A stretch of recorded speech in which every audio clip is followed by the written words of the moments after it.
الحمد للہ رب العالمین والصلاة والسلام علی رسول الکریم وعلی آلہ واصحابہ اجمعین والعاقبۃ للمتقین ربی اشرح لی صدری ویسر لی امری واحلل عقدۃ من لسانی یفقہوا قولی۔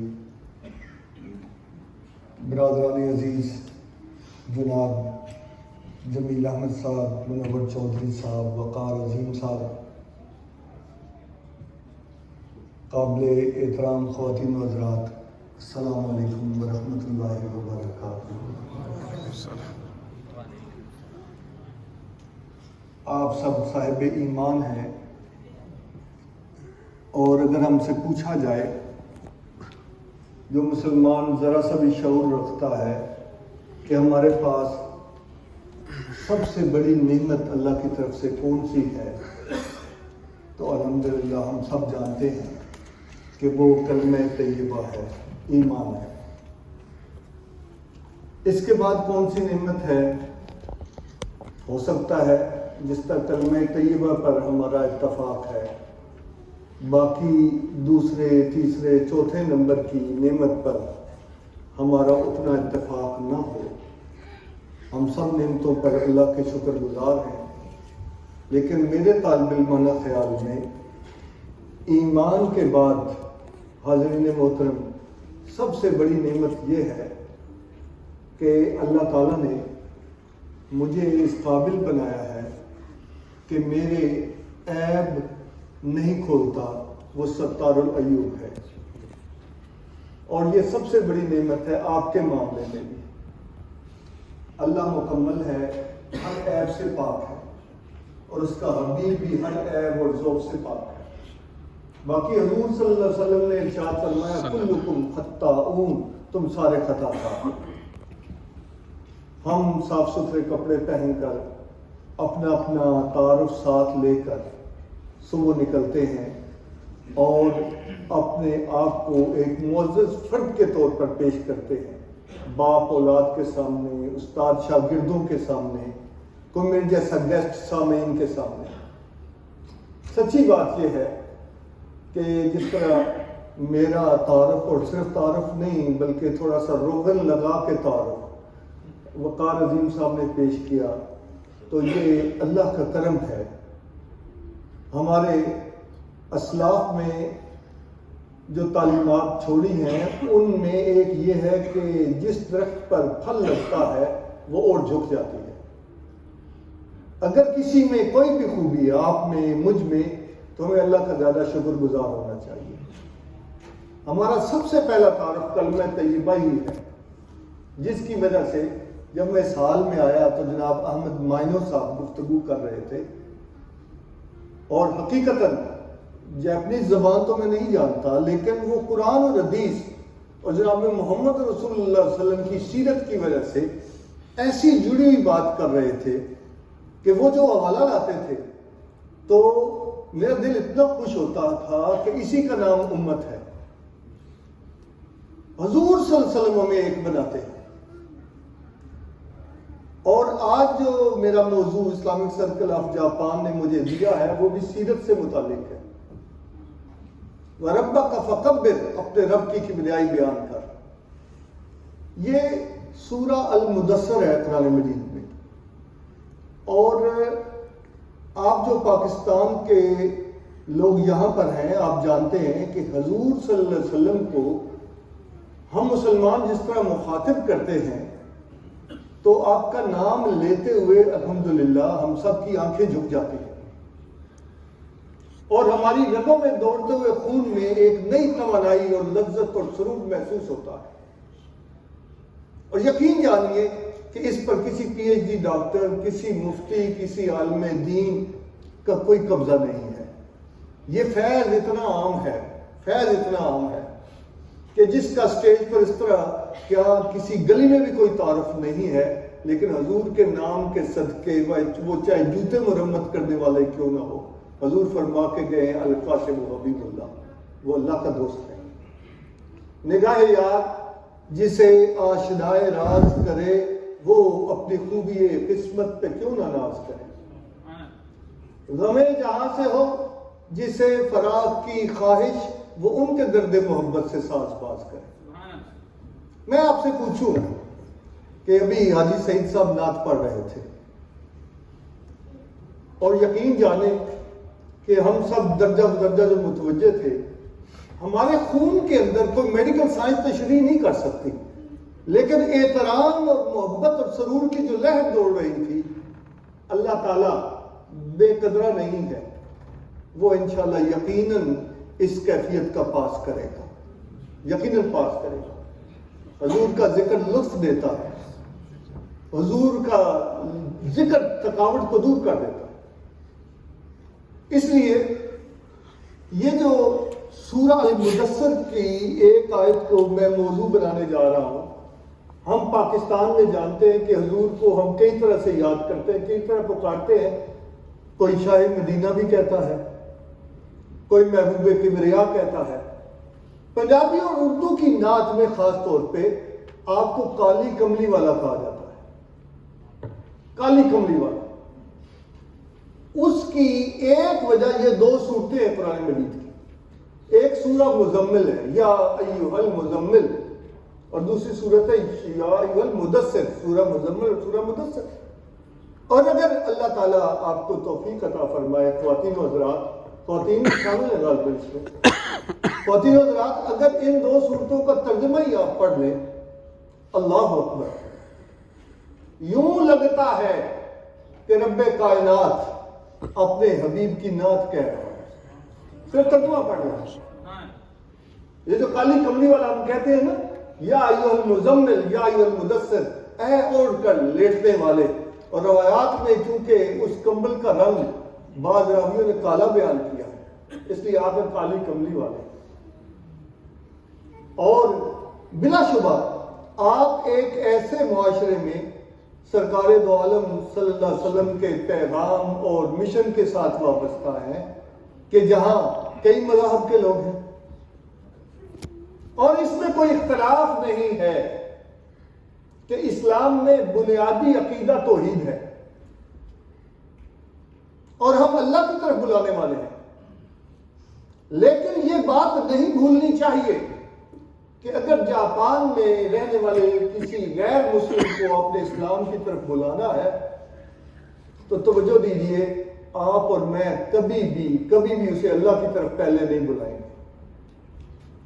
پہلے نمبر پر ہم قرآن کی طرف نہیں بلائیں گے، پہلے نمبر پر ہم نہیں کہیں گے کہ داڑھی رکھو، پہلے نمبر پر ہم نہیں کہیں گے کہ نماز پڑھو، روزے رکھو، زکات دو۔ واللہ توحید، آخرت، جنت، دوزخ، ذکر، صبر، شکر، نمازیں، عبادات، اخلاق، ہر چیز اہم ہے، جہاد اہم ہے، سب کچھ اہم ہے، لیکن پہلے نمبر پر دین جو شروع ہوتا ہے وہ جناب محمد رسول اللہ صلی اللہ علیہ وسلم کو سچا ماننے سے شروع ہوتا ہے۔ پہلے حضور کی طرف بلائیں گے، پہلے حضور کی طرف بلائیں گے، توجہ دیجیے۔ کیوں؟ حضور غیب کی خبریں دینے والے ہیں، اور اللہ تعالیٰ نے انسانوں سے براہ راست کلام کرنا مناسب سمجھا نہیں، منتخب کیا اس نے مکے کی ایک عظمتوں والی بیوہ کو کہ اس کی گود میں وہ سورج اترا جیسا سورج اللہ کی کائنات میں کوئی ہے ہی نہیں، سراج منیرا۔ پہلے حضور کی طرف بلاتے ہیں، اور ہر ایک کو یہ کہتے ہیں کہ سمجھ آ جائے تب بھی ٹھیک ہے، سمجھ نہ آئے تب بھی ٹھیک ہے، جو کچھ لب مصطفیٰ سے نکلا اس کا نام اسلام ہے۔ ہمیں اللہ سے محبت ہے، اللہ ہمارا معبود برحق ہے، اللہ وحدہ لا شریک ہے، لیکن شاہ رب سے زیادہ قریب ہونے کے باوجود وہ اپنے سے پہلے مصطفیٰ کو کہتا ہے کہ پہلے اپنا آپ پیش کرو۔ رب کی کبریائی بیان کرنی ہے، اس سے پہلے ترتیب ہے۔ ترتیب میں کیا ہے؟ ترتیب میں جناب محمد رسول اللہ صلی اللہ علیہ وسلم کی ذات گرامی ہے، اس کا نام ہے سیرت۔ اور سیرت کی آپ کوئی کتاب پڑھیں اور آپ کی تعلیم پاکستان کے حساب سے اگر میٹرک تک کی بھی ہے تو آپ سارے قابل احترام سامعین جانتے ہیں کہ حضور صلی اللہ علیہ وسلم کی سیرت حیات طیبہ 63 سال ہے۔ ان 63 سالوں میں حضور اکرم صلی اللہ علیہ وسلم نے پہلے 40 سال کسی کو کوئی عقیدہ نہیں بتایا. جو رب کی کبریائی کا پیغام ہے اس کی ترتیب سمجھے. حضور نے کسی کو کوئی عقیدہ نہیں بتایا. کتنے سال نہیں بتایا جی؟ 40 سال نہیں بتایا. تو 63 سالوں میں 40 سال کتنے فیصد ہوتے ہیں؟ تقریباً 65%. اور کسی بھی زندگی میں ابتدائی 40 سال زیادہ قوت انرجی کے سال ہوتے ہیں. تو پھر اس بات پر غور نہیں ہونا چاہیے کہ حضور صلی اللہ علیہ وسلم کی زندگی گزر گئی. کتنی گزر گئی؟ 40 سال. کسی کو قرآن نہیں بتایا, کسی کو تبلیغ نہیں کی, کسی کو نماز کے لیے نہیں کہا, برقع نہیں پہنایا, داڑھی نہیں رکھوائی, تسبیح نہیں پکڑوائی. 40 سال 65% اور زندگی کس کی ہے؟ آپ صاحب ایمان لوگوں کے دلوں کو خوشی دینے کے لیے میں پاک و ہند کے ایک بہت بڑے نام کا قول آپ کی خدمت پیش کرتا ہوں. انہیں امام الاولیاء کہتے ہیں, حضرت مجدد الافسانی رحمۃ اللہ علیہ. انہوں نے یہ لکھا ہے کہ ایک طرف تمام اولیاء کرام کی زندگیاں جمع کر لی جائیں, ایک طرف تمام اولیاء کرام کی زندگیاں جمع کر لی جائیں, محمد رسول اللہ صلی اللہ علیہ وسلم کی زندگی کے ایک سانس کے برابر بھی نہیں. یہ وہ بات ہے جو ہم سنتے ہیں کہ بلغ العلا بکمالہ, کشف الدجا بجمالہ, حسنت جمیع خصالہ, صلوا علیہ وآلہ. اتنی قیمتی زندگی. ایمان والو, اللہ کہتا ہے نماز پڑھو, روزے رکھو, زکات دو. ساتھ یہ نہیں کہتا کہ میں اور میرے فرشتے بھی نماز پڑھتے ہیں, میں اور میرے فرشتے بھی زکات دیتے ہیں اس لیے زکات دو, میں اور میرے فرشتے بھی روزے رکھتے ہیں اس لیے روزے رکھو. ایک مقام ایسا ہے جس کی زندگی کی بات کر رہا ہوں, جس کے بارے میں اللہ تعالیٰ یہ فرماتے ہیں کہ ایمان والوں میرے نبی پر درود پڑھو. لیکن پہلے کیا کہتے ہیں؟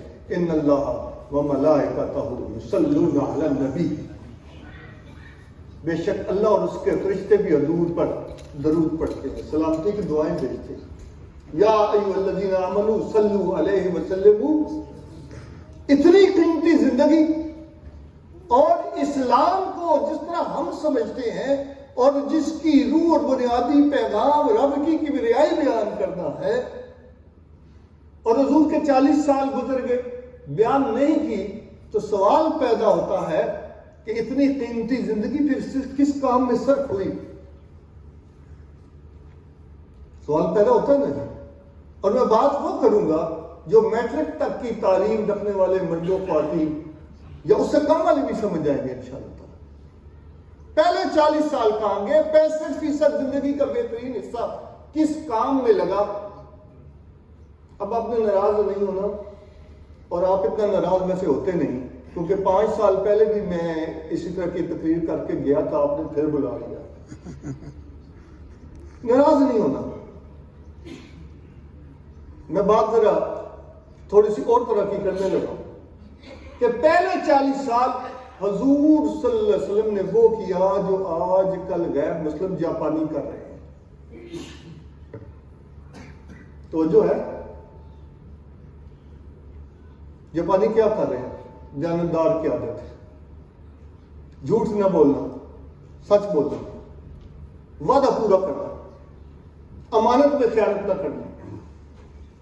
آخر کیوں نہیں ہوا کہ کوریا کے راستے, ہانگ کانگ کے راستے 1 نمبر طریقے سے, 2 نمبر طریقے سے جاپان والے پاکستان آ جاتے, افغانستان آ جاتے, سوڈان آ جاتے, یہاں چیزیں بنا رہے ہوتے اور بیچنے کے لیے ہماری موریں لگا رہے ہوتے. ادھر چیزیں بنتی جیسے میرے لاہور میں بنتی ہیں اور بیچنے کے اوپر لکھتے ہیں made in China, made in Japan. میں عقیدہ, تبلیغ, ذکر, فکر, نماز, روزہ ہر چیز کو بڑا قیمتی سمجھتا ہوں, اللہ سب کے قبول فرمائے. لیکن شیئر ذرا سنیے, اور اگر خدا نخواستہ سمجھ نہ آئے تو تعصب دیجیے, میں مہمان ہو کے سمجھ آ رہے ہیں. ٹھیک ہے نا جی. نشان گلشن کی جستجو میں نسیم خانہ خراب گم ہے, نہ کوئی کمری نہ کوئی بلبل کے سرو گم ہے, گلاب گم ہے. تمہارے اس چہرہ کتابی کی روشنی میں کئی شبوں تک کتاب الفت کو دیکھا میں نے، وفا کا پہلا ہی باب تم ہے۔ وفا کا پہلا باب کیا ہے؟ حضور کیا ہے؟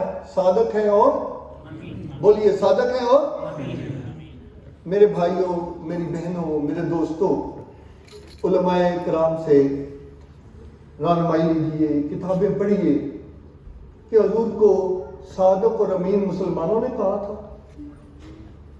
نہیں۔ حضور کو صادق اور امین صحابہ نے کہا تھا؟ نہیں۔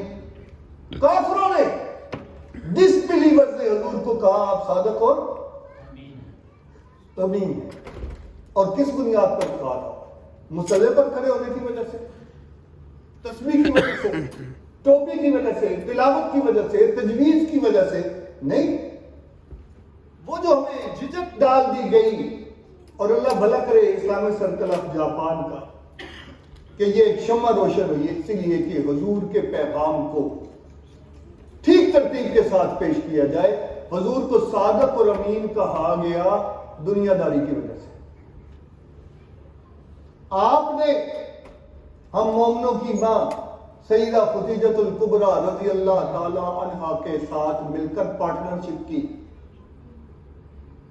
یہ پہلے پیش کیا ہے، اسلام آباد میں پیش کیا ہے، پارٹنرشپ کی، اور مال ام المومنین حضرت خدیجہ کا، محنت جناب محمد رسول اللہ علیہ وسلم کی، اور لین دین کرنے والی کافر دنیا، لیکن در و دیوار بھی اور انسان بھی دن اور رات بھی گواہی دیتے تھے کہ حضور صلی اللہ علیہ وسلم صادق اور امین ہے۔ یہ گواہی کھو گئی ہے۔ اللہ آپ کو بھی مکہ لے جائے، مجھے یہ شرف حاصل ہوا تو میں ہضم نہیں کر پایا، اس لیے جاپان بھی آ گیا کہ آپ کی خدمت میں عرض کروں کہ وہاں سے میں نے ٹوپی دیکھی، میرے مکے میں بک رہی ہے، نیچے لکھا ہوا میڈ ان چائنا۔ میں نے وہاں گوجرے والا کی بنی ہوئی جائے نماز دیکھی ہے، لیکن ساتھ میڈ ان پاکستان نہیں ہے، اور ملک لکھا ہوا۔ چاول پاکستان میں پیدا ہوتا ہے، میڈ ان انڈیا کے نام سے بکتا ہے، اور میرے لاہور کے اندر 4000 سے زائد مصنوعات ایسی ہیں لاہور میں بنتی ہیں، بیچنے کے لیے جرمنی کی، فرانس کی، چائنا کی، جاپان کی مہر لگتی ہے۔ اور پھر شعر سنیں، تمہارے اس چہرہ کتابی کو کئی شبوں تک، تمہارے اس چہرہ کتابی کو کئی شبوں تک کتاب الفت کو دیکھا میں نے، وفا کا پہلا ہی باب تم ہے۔ ہماری امت کے اندر اذان اور مؤذن کی کمی نہیں ہے، اللہ کا احسان ہے۔ کمی کس چیز کی ہے؟ کہ یہ نماز جو حضور نے سکھائی، جو روزہ حضور نے سکھایا، اور نماز کے اندر بھی اللہ اکبر کتنی دفعہ کہتے ہیں، اور اذان 1 منٹ بھی ایسا نہیں ہے اس پلینٹ پر، اس سیارے پر جس کا نام زمین ہے، کہ اذان نہ ہو رہی ہو۔ اذان کیا ہے؟ رب کی کبریائی ہے، بڑائی ہے، لیکن اس کے نتیجے میں جیسے مسلمان تیار ہونے چاہیے، ان کے لیے پہلا سبق کیا ہے؟ کہ جھوٹ نہ بولے، جھوٹ نہ بولے، جھوٹ نہ بولے، سچ بولے۔ جیسے لوگ تیار ہونے چاہیے کہ کافر دنیا ان کی صداقت اور امانت کو دیکھے، پھر کہے کہ کس عقیدے نے ان کو ایسا بنا دیا۔ میں آپ کا ایک پریشان حال اور متفکر قسم کا مہمان ہوں۔ ابھی آپ کو بتایا گیا کہ کوئی 25 کے لگ بھگ ملکوں میں میرا آنا جانا بار بار ہوتا ہے۔ میں اس پہ تو بہت خوش ہوں کہ اسلامک سرکل آف جاپان الحمدللہ اس ملک میں آنے والے بہت ہی قلیل پاکستانیوں میں، میرے یہ سبجیکٹ ہیں، میں یونیورسٹی میں یہی پڑھاتا ہوں، کنٹمپریری مسلم ورلڈ، یہاں پاکستانیوں کی تعداد نسبتاً کم ہے، اور اس میں ایک اچھی تنظیم آپ لوگوں نے بنائی، اور امت کو توڑنے والے کے لیے آپ نے راستہ بند کر دیا۔ میں پچھلی دفعہ بھی آیا اور یہاں بھی مجھے موقع ملا، مجھے خوشی ہے کہ آپ کے ہاتھوں میں فتوے کی پٹاری نہیں ہے، محبت کا صحیفہ ہے۔ پیچھے سے کوئی بریلوی ہے، کوئی دیوبندی ہے، کوئی نون لیگ کا ہے، کوئی پی ٹی آئی کا ہے، کوئی جماعت اسلامی کا ہے، کوئی تبلیغی جماعت کا ہے، لیکن اسلامک سرکل آف جاپان، اللہ پاک اس کی حفاظت کرے، تیری سرکار میں پہنچے تو سبھی ایک ہو، بندہ ہو، صاحب ہو، محتاج و غنی ایک ہو۔ یہ وہ خوشی ہے جو میں آپ کے ساتھ شیئر کرنا چاہتا ہوں۔ دوسرا، رب کی کبریائی بیان کرنا ہمارے ذمہ ہے، تو کیا وہ اذان سے شروع ہوتی ہے؟ سوال یہ ہے، اذان کی تو کوئی کمی نہیں ہے، کیا اس کے لیے مؤذن تیار کرتے ہیں؟ اس کی تو کوئی کمی نہیں۔ یہ اذان سے شروع نہیں ہوتی، یہ دنیا داری سے شروع ہوتی ہے۔ محمد رسول اللہ صلی اللہ علیہ وسلم کی دنیا داری، اس کی یہودیوں کو، عیسائیوں کو، ہندوؤں کو، بدھ مت والوں کو اور دنیا کے 8 ارب انسانوں کو ضرورت ہے، اور اس میں حضور ہی سکھا کے گئے ہیں کہ اگر دوسرے مذہب کا فرد بھی صحیح ہے تو صحیح ہے۔ اس میں جاپان آگے ہے، جاپان آگے ہے، اس میں چائنا آگے ہے، اس میں چیزیں ہم بناتے ہیں، نظام ان کا چلتا ہے۔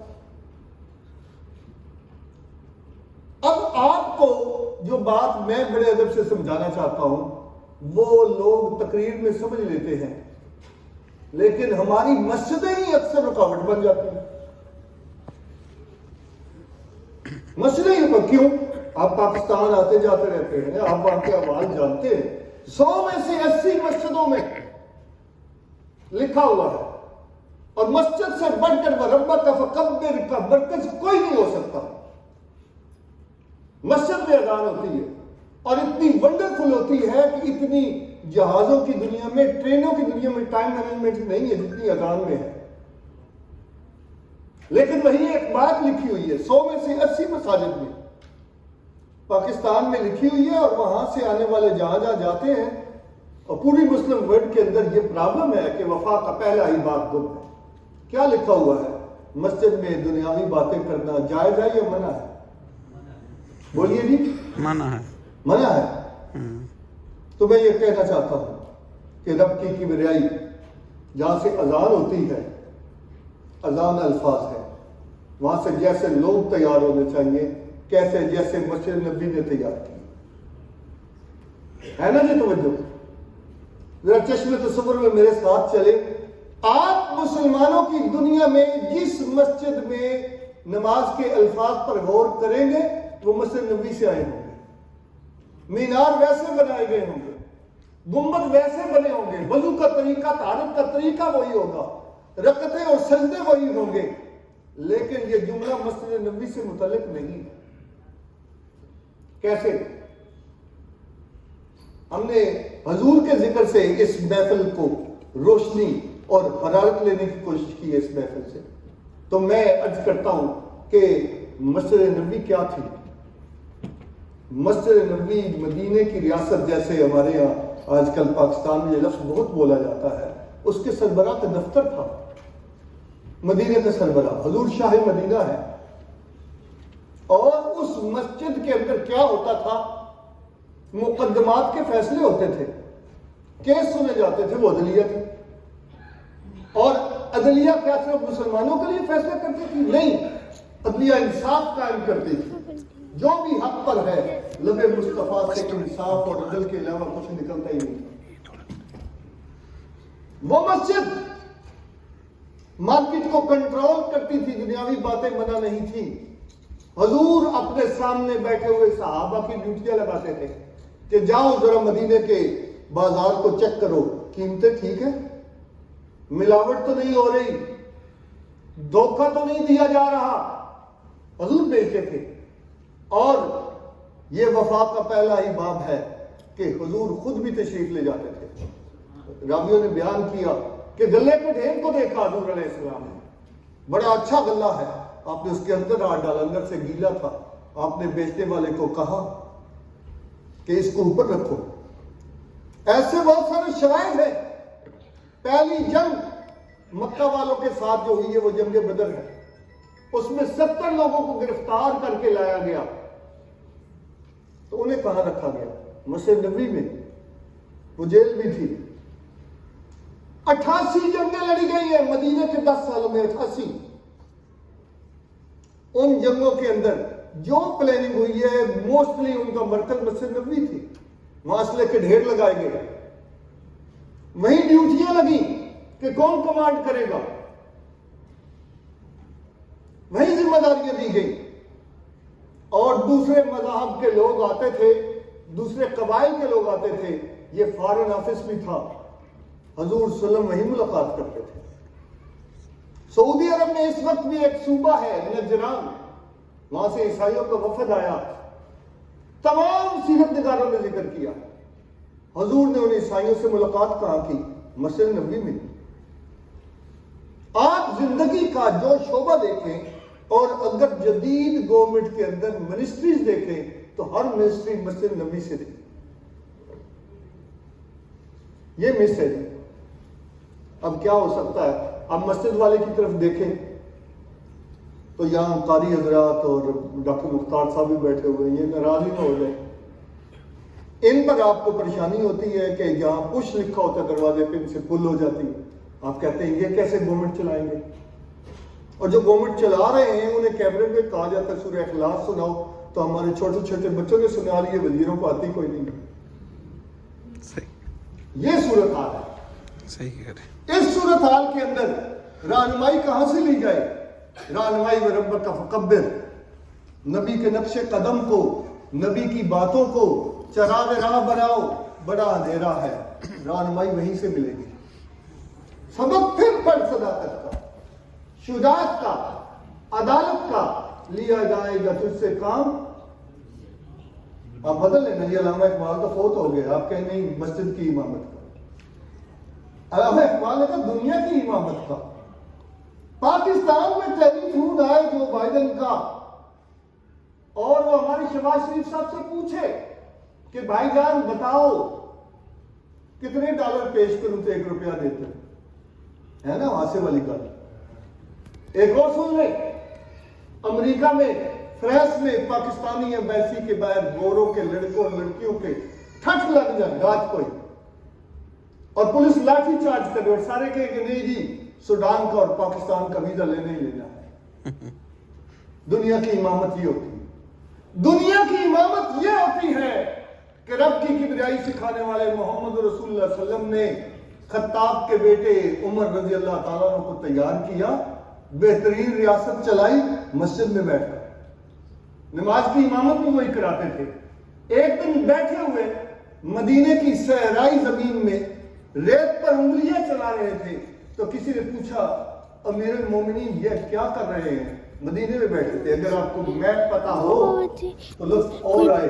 امیر المومنین نے کہا یہ انگلیوں سے میں مدینے میں بیٹھ کر آدم بھائی کا نقشہ بنا، اگر چاہوں تو نقشہ کھینچ کر الفاظ میں رکھ دوں، مگر تیرے تخیل سے فزونتر ہے وہ نظارہ، تجھے آواز سے اپنے کوئی نسبت ہو نہیں سکتی، کہ تو گفتار وہ کردار، تو ثابت وہ سیارہ، کبھی ہے نوجوان مسلم تدبر بھی کیا تو نے، وہ کیا گردوں تھا تو جس کا ہے ایک ٹوٹا ہوا تھا۔ رب کی کبریائی کا مطلب یہ نہیں ہے کہ ہم لوگوں پر ظلم کرنے والے ہیں، نہیں، ہم ظلم روکنے والے ہیں۔ وَرَبَّكَ فَكَبِّرْ کا مطلب یہ ہے کہ مسلمان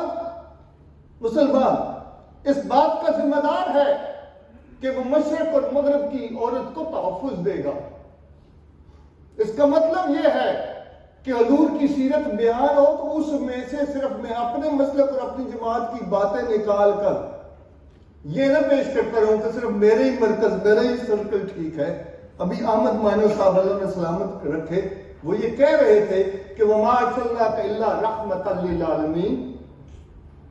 It doesn't mean that he was sent as a curse, نعوذ باللہ من ذالک، he was sent as a mercy for the whole world۔ حضور تمام جہانوں کے لیے رحمت بنا کر بھیجے گے۔ آپ ایک ماڈرن ترین ملک کے اندر ہیں، پروگریسو ہے، ٹیکنالوجی کے اندر اس کا بڑا نام ہے، یہ بتا دے، ان کا سائنس بتا دے، کسی دنیا کی کوئی ریسرچ بتا دے، صرف اتنا بتا دے کہ حضور جن سے یہ دین ملا ہے وہ تمام جہانوں کے لیے رحمت ہے، صرف اتنا بتا دے ٹوٹل جہان کتنے ہیں۔ ہمارے علامہ اقبال کو تھوڑا سا اندازہ تھا، اس نے کوئی 100 سال پہلے کہا تھا کہ ستاروں سے آگے، اور یہ دنیا بیویاں محنت سے، صداقت اور امانت سے لگی ہوئی آگے سے آگے جا، جتنا آگے جاتے اتنا آگے نکل جاتا ہے. اور وہ ربہ کا فکبر کی کمیشن کس کی امت کو سونپا گیا؟ محمد رسول اللہ صلی اللہ علیہ وسلم. اور وہ بھائیوں، بہنوں، بچوں، عزیزوں، دوستوں، وہ کسی ایک فرقے کے نہیں ہیں، وہ کسی ایک مسلک کے نہیں ہیں. حضور صلی اللہ علیہ وسلم کسی ایک پارٹی کے نہیں ہیں، کسی ایک نسل کے نہیں ہیں، کسی ایک جغرافیہ کے نہیں ہیں. آپ ذرا میرا ساتھ دیجئے، کسی ایک مسلمان یا ایک مسلمان امت کے نہیں ہیں، انسانوں کے نہیں. قرآن مجید جو دیا ہے اس میں کہا گیا ہے ایک انسان کا قتل ساری انسانیت کا قتل ہے، اور ایک انسان کی جان بچانا ساری انسانیت کی جان بچانا ہے. اور یہ رب کی کبریائی کا ایسا پیغام ہے جو انسانوں کو جوڑتا ہے. آپ کو غور کرنا چاہیے کہ حضور پر نازل ہونے والی آیات میں بار بار لفظ الناس آیا، الناس آیا. اور احمد مائمن صاحب کی اس بات کو بھی میں تھوڑا سا سیکھا، بڑا ویلڈ پوائنٹ انہوں نے کہا کہ اللہ نے حضور کے بارے میں یہ نہیں فرمایا کہ آپ رحمت للمسلمین ہیں، فرمایا للعالمین ہے، تمام جہانوں کے لیے. وہ جہان کتنے ہیں؟ قرآن ابھی صرف دروازے دکھا رہا ہے 7 آسمانوں کے، اور کوئی انسانی علم پہلے دروازے تک بھی نہیں پہنچا. اور حضور کون ہے؟ حضور کا نام ہی ہمیں بڑا کرتا ہے. قوت عشق سے ہر پست کو بالا کر دے، دہر میں اس میں محمد سے اجالا. حضور آگے، بہت آگے، بہت آگے. ادھر بچہ پڑھ رہا تھا وَرَفَعْنَا لَكَ ذِكْرَكَ، اللہ فرمایا آپ کے ذکر کو بلند کرے. کتنا بلند کیا؟ راتوں رات وقت کو روک دیا گیا، اور زمینوں سے آگے، خلاؤں سے آگے، پہلے آسمان پر آپ گئے، دوسرے پر گئے، تیسرے پر، چوتھے پر، 5ویں پر، 6 پر، 7ویں پر. اور 7ویں پر نبیوں کے باپ، نبیوں کے باپ سیدنا ابراہیم علیہ السلام سے ملاقات ہوئی 7ویں آسمان پر. یہ ہمارا عقیدہ ہی نہیں، یہ حقیقت ہے. کیونکہ جو میں کہہ رہا ہوں اس میں غلطی ہو سکتی ہے، کلام اللہ میں کوئی غلطی نہیں ہو سکتی. اللہ نے کہا سبحان الذی، پاک ہے وہ، اسرا بعبدہ لیلا من المسجد الحرام الى المسجد الاقصى الذي باركنا له لنريه من آیاتنا الذي باركنا حوله. اللہ تعالیٰ وہ پاک ذات ہے جس میں کوئی کمی، کوئی ضعف نہیں ہے. وہ اپنے نبی کو راتوں رات مسجد حرام سعودیہ سے مسجد اقصیٰ فلسطین تک لے کے گیا، وہاں سے پھر اوپر لے کے گیا، اور اس پہ اپنی نشانیاں دکھائیں، اور حضرت ابراہیم سے ملاقات ہوئی 7ویں آسمان پر. اور آپ جانتے ہیں اس کے لیے تو بہت زیادہ عالم ہونے کی ضرورت نہیں ہے کہ حضور صلی اللہ علیہ وسلم معراج پر گئے تو آپ کے ساتھ فرشتوں کے سردار تھے. کیا نام ہے؟ بولیے. جبرائیل علیہ السلام. کیا حضور رکے وہاں؟ حضور نہیں رکے، حضور نہیں رکے. حضرت ابراہیم نے کہا کہ آپ آگے جائیے، میں نہیں جا سکتا، آپ جائیے. جبرائیل نہیں جا سکتے، آپ جائیے. اور جبرائیل نے کہا میرے پر جلتے ہیں اسے آگے. حضور آگے گئے، اور شاعر نے کہا جلتے ہیں جس مقام پر پر جبرائیل کے، جلتے ہیں جس مقام پر پر جبرائیل کے، اس کی حقیقتوں کے شناسا تم ہی تو ہو. دل جس سے زندہ ہے وہ تمنا تم ہی تو ہو، ہم جس میں جی رہے ہیں وہ دنیا تم ہی تو ہو. ہمیں طاقت ملتی ہے، ہمیں گلوکوز ملتا ہے، ہمیں توانائی ملتی ہے حضور کے نام سے. حضور کا نام اتنا بڑا ہے، اتنا بڑا ہے، اتنا بڑا ہے. واللہ ابھی بھی اس خطا کار امت پر حضور کے احسانات ہم گن نہیں سکتے. حضور کا نام ہمیں کیسے ایک بناتا ہے. کوئی مصر میں پیدا ہوا، کوئی جاپان میں پیدا ہوا، کوئی سعودیہ میں، کوئی پاکستان میں، کوئی امیر کے ہاں، کوئی غریب کے ہاں، کوئی کالے کے ہاں، کوئی گورے کے ہاں. لیکن پیدا ہوتے ہی اس امت پر اللہ کا کتنا احسان ہے کہ آنے والے کا استقبال اس ملک کے قومی ترانے سے نہیں کیا جاتا، محمد رسول اللہ علیہ وسلم کی اذان سے کیا جاتا. نگاہ یار جسے آشنائے راز کرے، وہ اپنی خوبی قسمت پہ کیوں ناراض کرے. وہ جو آتا ہے اس کے کان میں پہلا پیغام پاک سرزمین شاد پاک نہیں ہوتا، اشہد ان محمد رسول اللہ اور رب کی کبریائی اذان ہوتا ہے. یہ ہمیں ایک بنانے والی چیز ہے. یہی وجہ ہے کہ اسلامک سرکل آف جاپان کے اندر بھی برما کا بھی ہے, انڈیا کا بھائی بھی ہے, پاکستان کا بھی ہے, بنگلہ دیش کا بھی ہے. کون سی چیز ہمیں جوڑتی ہے؟ یہ ایمان کا رشتہ ہے, کبریائی کا رشتہ ہے, اور اسلام کا پہلا پیغام جو حضور نے سکھایا یہی ہے. پھر فرمایا یہ بچہ بولنا سیکھے تو کوشش کرو اسے پہلا لفظ سکھاؤ, اللہ اللہ. اور اس کے ساتھ ہم مسلمان اپنی غلطیوں پر معافی مانگنے کے لیے یہاں جمع ہوئے ہیں, لیکن اس پہ الحمدللہ کہنا بھی بنتا ہے کہ ہم نے نام رکھنا ہوتا ہے. نام رکھنا ہوتا ہے تو ہم صدیوں پیچھے چلے جاتے ہیں. ہم کبھی ختیجہ سے جڑ جاتے ہیں, کبھی اماں عائشہ سے, کبھی فاطمہ سے, کبھی زینب سے, کبھی سکینہ سے, اور کبھی حسن سے, کبھی حسین سے, کبھی ابوبکر سے, کبھی عمر سے, کبھی طلحہ سے, کبھی زبیر سے. نگاہ یار جسے آشنائے راز کرے وہ اپنی خوبی قسمت پہ کیوں نہ ناز کرے. چنانچہ یہ حضور ہیں سب سے بڑھ کر جس اثاثے کی حفاظت کی ضرورت ہے وہ جناب محمد رسول اللہ صلی اللہ علیہ وسلم. کیونکہ میں نے بات یہیں سے شروع کی تھی کہ توحید ان کے زبان سے نکلے تو توحید ہے, حضور کے وسیلے اور صدقے آئے تو توحید ہے, ورنہ توحید نہیں ہے. قرآن سچا ہے, جبرائیل کو ہم نے نہیں دیکھا, ہمارے پاس دلیل کیا ہے کہ محمد رسول اللہ صلی اللہ علیہ وسلم نے عطا کیا جو صادق اور امین ہے. جنت کے ہم طلبگار ہیں, دوزخ سے ہم بچنا چاہتے ہیں, ایمان حضور نے عطا کیا ہے. ہمارے اداروں میں, گھروں میں ہمارے بچوں کو سکھایا جاتا ہے کہ بیٹا نظر آئے یا نہ آئے, دکھائی دے یا نہ دے, تمہارے کندھے خالی نہیں ہیں. کرامن کاتبین یعلمون ما تفعلون, تمہارے کندھوں پر عزتوں والے دو فرشتے بٹھائے گئے, ایک دائیں اور ایک بائیں. اور نہ یہ فزکس ثابت کر سکتی ہے, نہ ٹیکنالوجی, نہ انٹرنیٹ, نہ گوگل, لیکن کتنا کرم ہو گیا. میں نے صرف ایک گیپ کی نشاندہی کی ہے, ایک گیپ کی. یقین جانے اگر ہم پہلے 40 سال والا جو معاملہ ہے حضور کا اس میں ٹھیک ہو جائے تو بہت زیادہ تقریروں کی ضرورت نہیں رہے گی. یاد رکھیں جب برف باری ہوتی ہے تو اعلان نہیں کرنا پڑتا کہ برف باری ہوئی ہے اور ٹھنڈ ہو جائے گی, ٹھنڈ خود بخود آ جاتی ہے. پھول کھلے ہو تو ان پہ کشش ہوتی ہے, آنکھوں کو لبھاتے ہیں اور ان سے فضا معطر ہو جاتی ہے, اور ایک چھوٹی سی دیا سلائی گپ اندھیرے کمرے میں جلائی جائے, آہستہ آہستہ آہستہ آہستہ وہ کمرے میں اندھیرے کو شکست دے لیتی ہے. اس لیے عمل سے زندگی بنتی ہے. جنت بھی یہ خاکی اپنی فطرت میں نہ نوری ہے. وفا کا پہلا باب گم ہے, وفا کا پہلا باب گم ہے. میں بس سے اترتے ہوئے اگر کوئی چیز لینے کے لیے چند منٹ کے لیے نیچے جاؤں تو اپنا بیگ کسی دیانتدار آدمی کے ذمہ لگاتا ہوں کہ سچا اور دیانتدار کو رشتہ کرنا ہو, سچے اور دیانتدار کے ساتھ. مکان کرائے پر دینا ہو, سچے اور صادق اور امین کے ساتھ.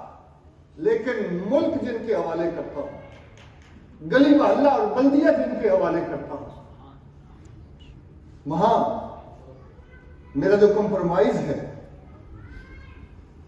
یہ کس وجہ سے ہے کہ مجھے میری مسجد نے سکھایا کہ دنیاوی باتیں نہ کریں, دنیاوی باتیں نہ کریں. میں کیا کروں؟ میں آپ کے ایک ایسا مہمان ہوں, میں 5 سال بعد پھر بلا لیا, میں کیا کروں؟ میں کے بغیر رہ نہیں سکتا. کہ حضور صلی اللہ علیہ وسلم نے جو بہترین افراد تیار کیے ہیں, جن کے ناموں کو ہم نے اپنے بچوں کی صورت سنبھال کے رکھا ہے, وہ ابو بکر و عمر, عثمان و علی ہیں. گرنے ایک ہی مشعل کی ابو بکر و عمر, عثمان و علی, ہم مرتبہ ہیں یاران نبی, کچھ فرق نہیں ان چاروں میں. وہ شمع اجالا جس نے کیا 40 برس تک غاروں میں, ایک روز جھلکنے والی تھی سب دنیا کے درباروں میں. میں کیا کروں؟ یہ 4 کے 4 حضور کے بعد حضور کے نقش اور حضور کی روشنی کو سنبھالنے والے ہیں, 4 کے 4. انہیں تو انتظار بھی نہیں کروایا گیا کہ قیامت میں پتہ چلے گا کہ انہوں نے کدھر جانا ہے. یہ وہ 4 ہیں جو اشرا مبشرہ 10 جنتیوں میں شمار کیے گئے, ان میں پہلے نمبر پر ابو بکر فی الجنہ, عمر فی الجنہ, عثمان فی الجنہ, علی فی الجنہ. لیکن کیا کروں, کہ مجھے اس تصور دین نے جھجک میں مبتلا کر دیا ہے کہ دنیاوی باتیں نہ کرے. میں کہہ نہیں سکتا کہ ابو بکر سے بڑے کسی دنیا دار کو میں جانتا نہیں. ابو بکر دنیا دار تھے, عمر دنیا دار تھے, عثمان دنیا دار تھے, علی دنیا دار تھے, اور اسی دنیا داری کے نتیجے میں پوری دنیا سے ظلم مٹ سکتا ہے, فساد مٹ سکتا ہے, عدل کا پھریرا لہرا سکتا ہے, مسلمان سر بلند ہو سکتے ہیں. میں جانتا ہوں کہ یہ حاکم تھے اور چھوٹے موٹے حاکم نہیں تھے بھائی جان. اس وقت اگر مسلمان ملکوں کی آپ لسٹ بنائیں 57 بنتے ہیں, ان میں سے 35 کے قریب ملکوں پر سیدنا عثمان غنی رضی اللہ تعالیٰ عنہ کی حکومت تھی. اب گن لیجیے جا, 44 لاکھ مربع میل, اور پاکستان تقریباً 8 لاکھ مربع میل ہے. سیدنا امیر معاویہ کے دور میں یہ 64 لاکھ مربع میل ہو گیا تھا.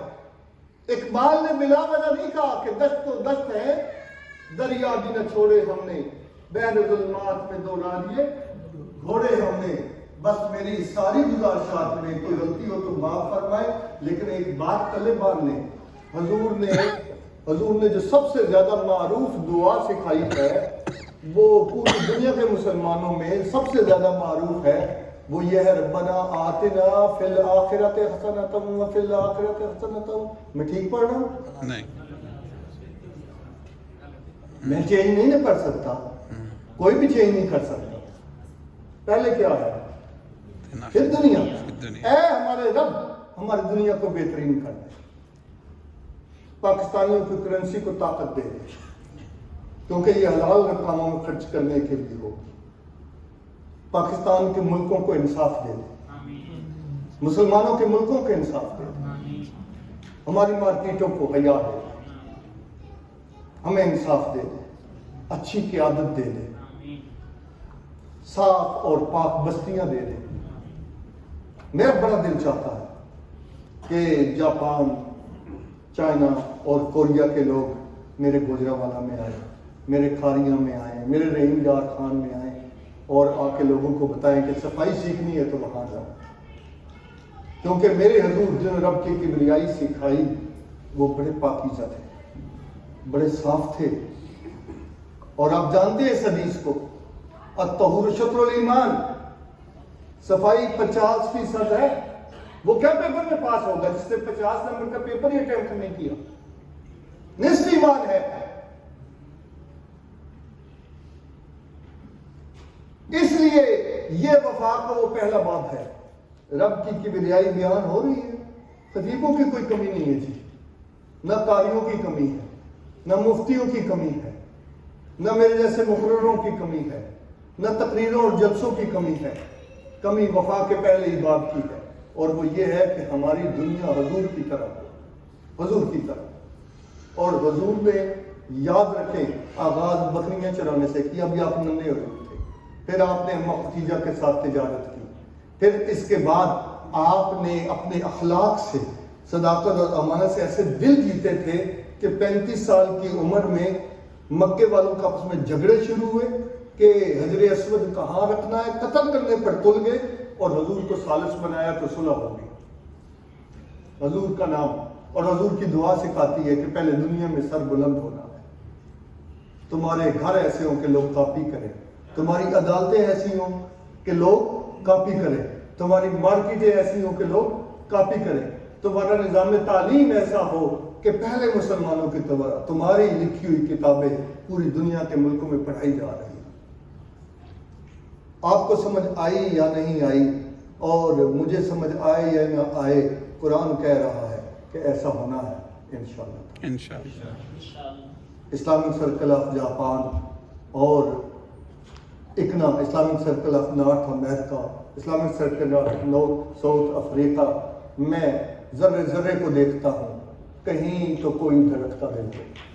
میں جگہ جگہ جاتا ہوں, مجھے اطمینان ہے انشاءاللہ تعالیٰ کہ جب رات کا گھپ اندھیرا بڑھ جاتا ہے, کچھ دکھائی نہیں دیتا, تو اس کے بعد صبح ہونی ہوتی ہے, صبح ہونی ہوتی ہے.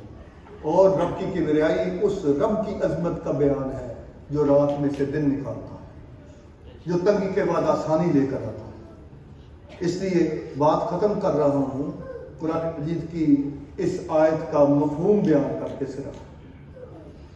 قرآن مجید کہہ رہا ہے وَلَنَبْلُوَنَّكُمْ بِشَيْءٍ مِّنَ الْخَوْفِ وَالْجُوعِ وَنَقْصٍ مِّنَ الْأَمْوَالِ وَالْأَنفُسِ وَالثَّمَرَاتِ وَبَشِّرِ الصَّابِرِينَ الَّذِينَ إِذَا أَصَابَتْهُمْ مُصِيبَةٌ قالوا إنا لله وإنا إليه راجعون أولئك عليهم صلوات من ربهم ورحمة. اللہ فرما رہے ہیں کہ ہم تمہیں ضرور آزمائیں گے. یہ 2023 کے آغاز آپ مسلمانوں کے دیکھیں تو اس کے لیے انالیسس صرف اینکر پرسن سے نہ لیں, صرف مجھ سے نہ لیں. کلام اللہ ہے ہر ایپ سے پاک اور ہر سال ہر صدی کی کتاب ہے. قرآن کے ہم تمہیں ضرور آزمائیں گے. کس چیز سے؟ میرا خوف. لوگ پاکستان میں سے بیچ کے بھاگنا شروع ہو جائیں گے اور ہر جگہ مسلمان کمزور پا کر دبا لیے جائیں گے. من الخوف والجوع, بھوک سے آزمائیں گے. آٹا لینے والوں کی قطاریں ہوں گی اور کوئی کچل کر مارے جائیں گے. میں تمہیں بہترین زرعی ملک, گندم پیدا کرنے والے ملک دوں گا لیکن بھوک ہو جائے گی. من الخوف والجوع ونقص من الاموال, روپیہ ڈی ویلیو ہو جائے گا. پڑا لاکھ روپیہ 50,000 ہو جائے گا. جو بچہ دودھ کا ایک سپ نہیں پیے گا, ایسا امتحان آ سکتا ہے کہ ایک سپ بھی نہیں پیا لیکن وہ 1.5 لاکھ کا مفروض سمجھا جائے گا. ونقص من الاموال والانفس, دھماکے ہوں گے, حادثات ہوں گے, جانیں تلف ہو جائیں گی. والثمرات, پھلوں میں منڈی ہو جائے گی, کھڑی فصلیں تباہ ہو جائیں گی. مولا کریم کیا ہمیشہ ایسے ہی ہوگا؟ نہیں جناب, تو رحیم ہی نہیں ہے خدا, تو رحیم سے بھی رحیم ہے. تیرا قہر بھی ہے کرم بھرا, تو کریم سے بھی کریم ہے. بھلا کون صاحب برتری جو کرے گا تیری برابری. تو ہے بادشاہوں کا بادشاہ, تو عظیم سے بھی عظیم ہے. میں نے کیسے کیسے گناہ کیے تو نے دیکھے اور چھپا لیے. تو ہے بات بات کو جانتا, تو علیم سے بھی علیم ہے. جبکہ میرا نام و نشان نہ تھا, یہ زمین نہ تھی آسمان نہ تھا, تو ازل سے پہلے موجود تھا, تو قدیم سے بھی قدیم ہے. ایسے نہیں ہو سکتا کہ خوف ہو, بھوک ہو, تنگی ہو, نقص من الاموال والانفس ہو, امتحان ہو اور اللہ کی رحمت نہ ہو. اسی آیت میں اللہ فرماتے ہیں وبشر الصابرین, صبر کرنے والوں کے لیے خوشخبری ہے. صبر کرنے والے کون سے ہوتے ہیں؟ جن کے چہرے بجھے ہوئے ہیں اور جن کچھ نہیں ہو سکتا. اللہ اکبر بھی کہتے ہیں اور رب کو بھی ماتا ہے کچھ نہیں ہو سکتا. پاکستان کو گیا نہیں, مسلمانوں کا تو کوئی حال ہی نہیں ہے. نہیں جناب, نہیں جناب. جس کا کلام امتحان بتاتا ہے اسی کا کلام طاقت دیتا ہے. وہ کہتا ہے قل یا عبادی الذین اسرفوا علی انفسہم لا تقنطوا من رحمت اللہ, اے میرے وہ بندوں جنہوں نے جانوں پر ظلم کیا ہے, اللہ کی رحمت سے مایوس نہ ہونا. وبشر, صبر کرنے والوں کے لیے خوشخبری ہے. تو بھائیوں اور بہنوں, صبر اچھے حالات میں ہوتا ہے. یعنی سارے معاملات ٹھیک چل رہے ہیں, میرا نام محمد صابر ہے اور میں بڑا جناب صبر الجمیل ہوں, ایسے نہیں ہوتا. صبر ہوتا ہے ناسازگار حالات میں. تو خاک میں مل اور آگ میں جل, جب خشک بنے تب کام چلے, ان خام دلوں کے عنصر پر بنیاد نہ رکھ, تعمیر نہ کر. صبر کا یہ مطلب نہیں ہے کہ مایوسی ہے, قنوطیت ہے, ہاتھ پہ ہاتھ دھرا ہوا ہے, کہنا کچھ نہیں ہو سکتا, جیسے میت پر بیٹھے ہوئے ہوں. قرآن مجید کا صبر اور محمد رسول اللہ علیہ وسلم کی کبریائی کے پیغام کا صبر یہ ہے, اس کا مطلب ہوتا ہے ڈٹ جانا, کھڑے رہنا. مارکیٹ کے پاس وہ ین, وہ پاؤنڈ, وہ ڈالر, وہ درہم, وہ ریال ختم ہو جائے جو صاحب ایمان کے قدموں میں ہچکچاہٹ پیدا کرے. صبر یہ ہوتا ہے استقامت دکھانا, کمرے میں کس لینا. اللہ کہتے ہیں وبشر الصابرین, صبر کرنے والے کی خوشخبری ہے.